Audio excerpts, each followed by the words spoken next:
Good morning, dear students. In today's session, we will learn about Katherine Mansfield and her stories, particularly the story prescribed to first sem BCom students, The Doll's House. The learning objective of this session is to introduce learners with Katherine Mansfield and her short stories in general, and particularly to introduce the class consciousness element as depicted in the story The Doll's House. Dear students, after this session, you will be familiar with Katherine Mansfield and her short stories. You will also be able to critically think about the class consciousness depicted in the story. First and foremost, we will discuss the life and literary career of Katherine Mansfield. Katherine Mansfield Beauchamp was a prominent modernist writer who was born in New Zealand in 1888. She wrote under the pen name Katherine Mansfield. Though Katherine Mansfield published many short stories and poems in her lifetime, she had very short career as a short story writer and died in 1923 at the age of 35. Mansfield was inspired by the works of Russian short story writer Anton Chekhov and Oscar Wilde. She belonged to an era of new dawn in English literature, along with T.S. Eliot, James Joyce, and Virginia Woolf, who closely examined the harsh realities of the world. She had much influence on the development of the short story as a form of literature. The important short stories of Katherine Mansfield are The Garden Party, The Escape, New Zealand Stories, The Fly, Bliss, and Prelude.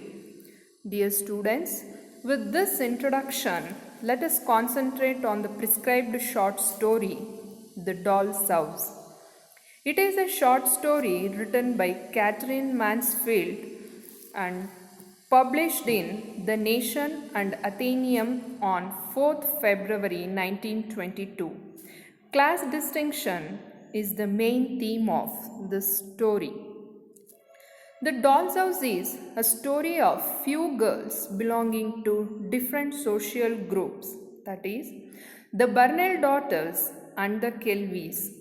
The Burnell daughters belong to one of the higher ranking families. Isabel, the eldest, who is of bossy nature, Lottie, and Kezia, who is very innocent and open-minded.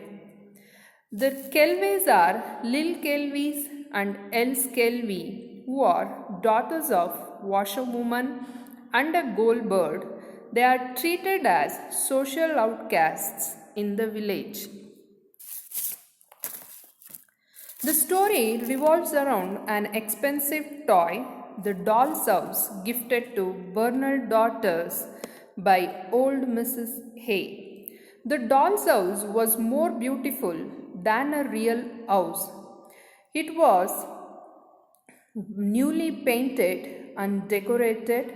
It had bedrooms, living rooms, kitchen, chimneys, bedclothes, chairs, and a cradle too.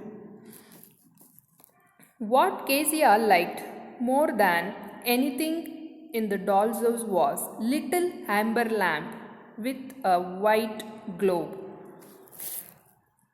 The Burnell daughters are excited to boast to the other girls at school about the doll's house, but Isabel, the eldest Burnell daughter, forbids her sisters saying anything before she described the doll's house to others. Isabel reminds her sisters that she is allowed to choose which two girls will visit first to see the doll's house. At Playtime. All the girls gather around to hear Isabel's talk about the house, except for Lil Kelvy and Else Kelvy. Nobody spoke with them. The Kelvays are not accepted by the other children at school and other families in the village due to the social status of their parents. They were downtrodden, lower class children. Many children, including the Burnells, were not allowed to talk to the Kelvys. Even the teacher had a special voice for them. As Mr. Kelvy was in jail, Mrs. Kelvy worked as washerwoman. She used to walk from door to door, asked for bits of clothes, and gave them to her daughters.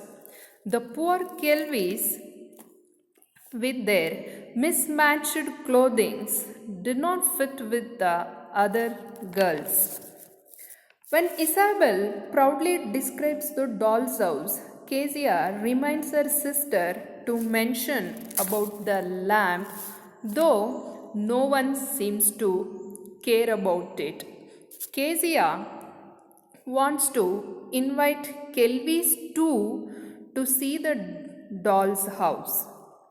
Dear students, in the next session, we will see whether Kezia succeeds in showing the doll's house to the Kelvys. Thank you.